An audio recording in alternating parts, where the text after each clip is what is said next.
मोनिका और तुषार इन दोनों ने भागकर शादी कर ली। मोनिका मात्र 20 साल की और तुषार 25 साल का था। मोनिका अमीर घर से थी और तुषार मध्यम वर्गीय था। मोनिका के घर वालों को इस रिश्ते से विरोध था। उसके पिता को मोनिका के लिए अमीर लड़का चाहिए था। उसे भी मोनिका के पापा के मुताबिक उसकी शादी करने की उम्र भी नहीं थी। थोड़ी सी समझ आने पर वह तुषार को भूल जाएगी, ऐसा मोनिका के पिताजी को लगता था। तुषार के माता पिता को इस शादी से कोई दिक्कत नहीं थी। मोनिका की पढ़ाई पूरी हो और तुषार को भी अपने कैरियर पर अच्छे से ध्यान देना चाहिए, ऐसी उनकी इच्छा थी। बाद में वक्त आने पर वह मोनिका के माँ बाप से बात करेंगे, ऐसा उन्होंने तुषार को बोला था। एक बार मोनिका और तुषार को बाहर घूमते हुए मोनिका के भाई ने उन्हें देख लिया। मोनिका को ज़बरदस्ती से घर लेकर गया। उसके घर एक ही तमाशा होने लगा।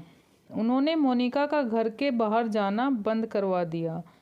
लास्ट में संधि देखकर उन दोनों ने भागकर शादी कर ली।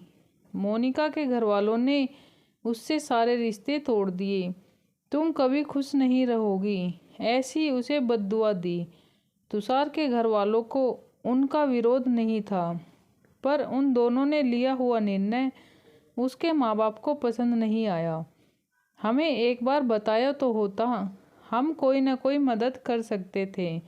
हम मोनिका के घर वालों से इस बारे में बात करते, ऐसे तुषार को उन्होंने कहा।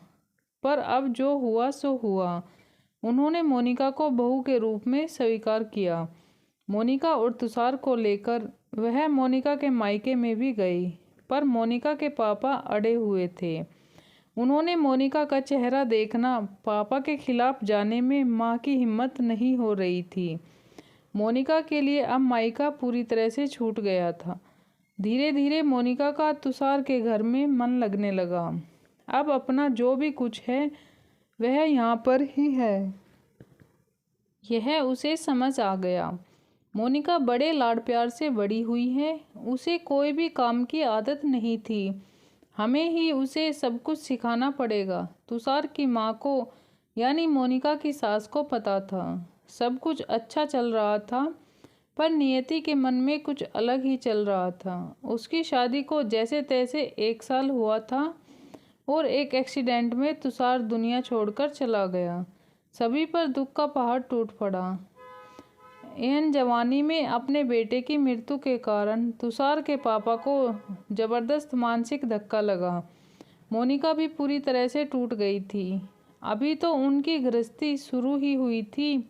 मोनिका के मायके वालों को भी यह बात मालूम पड़ी, तब भी मोनिका के मायके वाले कोई भी नहीं आए। तुषार की माँ इन सब में धैर्य से बर्ताव कर रही थी। तुषार के अंतिम संस्कार का कार्य निपटाकर उन्होंने मोनिका को उसके मायके छोड़ आने का निर्णय पक्का किया। मोनिका अपने मायके जाने के लिए तैयार नहीं थी। उन्होंने मोनिका को बहुत समझाने की कोशिश की। बेटी, तुम्हारे सामने पूरी जिंदगी पड़ी है, इसे बर्बाद मत करो। मैं बात करूंगी तुम्हारे माँ बाप से, ज़रूरत पड़ी तो मैं उनके पैर तक पकड़ लूँगी। उसे समझाकर वह उसे मायके लेकर गए, पर वहाँ भी उन्हें निराशा ही मिली। उसके मायके वालों का गुस्सा मोनिका पर से कम नहीं हुआ था। तुषार की माँ ने बहुत मनाने के बाद उन्होंने मोनिका को माफ़ नहीं किया। उसके पापा ने कहा, आपको वह बोझ लग रही होगी तो उसे कुएं में धकेल दो। तुषार के माँ बाप मोनिका को वापस घर ले आए।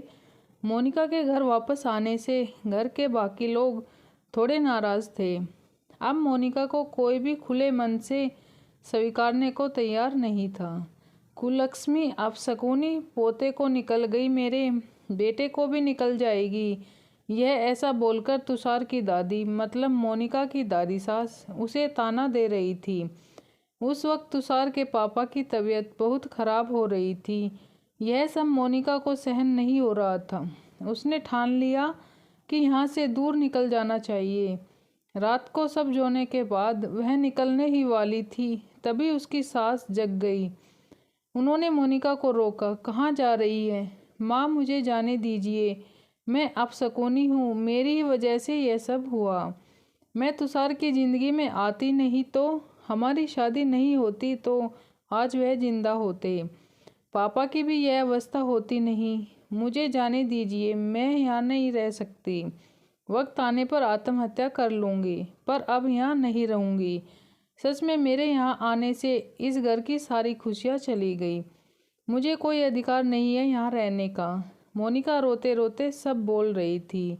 उसकी सास ने उसे पहले शांत किया। मोनिका, तुम दोनों मिले नहीं होते तो तुम्हारी शादी हुई नहीं होती, तो उस दिन उस ट्रक ड्राइवर ने नशे में गाड़ी नहीं चलाई होती, तो रास्ते पर लोगों ने तुषार को वक्त पर हॉस्पिटल में ले गए होते, तो बहुत होता बेटा। और अब वक्त निकल गया है इन सब बातों का विचार करने का। तुषार तो मेरा बेटा था, मेरी क्या अवस्था हुई होगी इन सब में। एक बार तो विचार किया क्या तुमने? वह तो चला गया और अब तुम भी घर छोड़कर चली जाओगी। मोनिका, तुम मुझ पर बोझ थी, इसलिए मैं तुम्हें तुम्हारे मायके छोड़ने नहीं गई थी। तुम्हारे सामने पूरी जिंदगी है, किसी के चले जाने से हम जीना तो नहीं छोड़ सकते। यहाँ से ज़्यादा तुम वहाँ पर खुश रहोगी, क्योंकि यहाँ तुषार की यादें तुम्हें हमेशा दुख देगी, ऐसे मैं सोचती थी। पर जाने दो, जो हुआ सो हुआ। अब तुम अपनी पढ़ाई पूरी करोगी, मैं हूँ तुम्हारे साथ, और इनकी चिंता करने के लिए मैं हूँ ना। सिर्फ तुम्हारा साथ चाहिए मुझे बेटा। इस सब में तुषार के जाने से हर कोई परेशान था। हर किसी का बोलने का तरीका अलग हो गया है। तुम्हारा दुख मैं अच्छे से समझ सकती हूँ, पर अब तुम्हें संभलना होगा। लोगों का बोलना नज़रअंदाज करना होगा तुम्हें। मन लगाकर पढ़ाई करनी पड़ेगी। तुम कोई भी गलत फैसला नहीं लोगी, इसका मुझे वचन दो। मैंने मेरा जवान बेटा गंवाया है और अब बेटी को नहीं खोना चाहती। सास की बातें सुनकर मोनिका को रोना आया। उसने सास को गले लगाया। माँ, मैं कहीं नहीं जाऊंगी आपको छोड़कर। आप जैसा बोलोगे वैसा ही मैं करूंगी। मोनिका की सास भी मन भर के रोई आज। पहली बार उनका दुख फूट फूट कर बाहर आया था। आगे मोनिका ने मन लगाकर पढ़ाई की। बहू नहीं, वह उस घर की बेटी बनी। बहुत सारे ताने, बुरी बातें सुने उसने। हर एक राह पर उसके सास उसके साथ थी। वो दोनों एक दूसरे की ताकत बनी। मोनिका आईएएस अधिकारी बनी। अब उसे दोष देने वाले लोगों का मुंह बंद हो गया। मोनिका के मायके के वालों को भी यह खबर पता चली। उसके पापा के सिवाय मायके के बाकी लोग उसे पूछने लगे थे। सास ने अच्छा जोड़ीदार चुनकर मोनिका की दूसरी शादी कर दी। शादी के बाद भी मोनिका अपनी इस माँ को कभी नहीं भूली। तो दोस्तों, आज की कहानी आपको कैसी लगी कमेंट करके ज़रूर बताना। वीडियो अच्छी लगी तो लाइक और शेयर करना। चैनल पर पहली बार आए हैं तो चैनल को सब्सक्राइब ज़रूर करना। मिलते हैं किसी नई वीडियो के साथ, तब तक के लिए बाय बाय।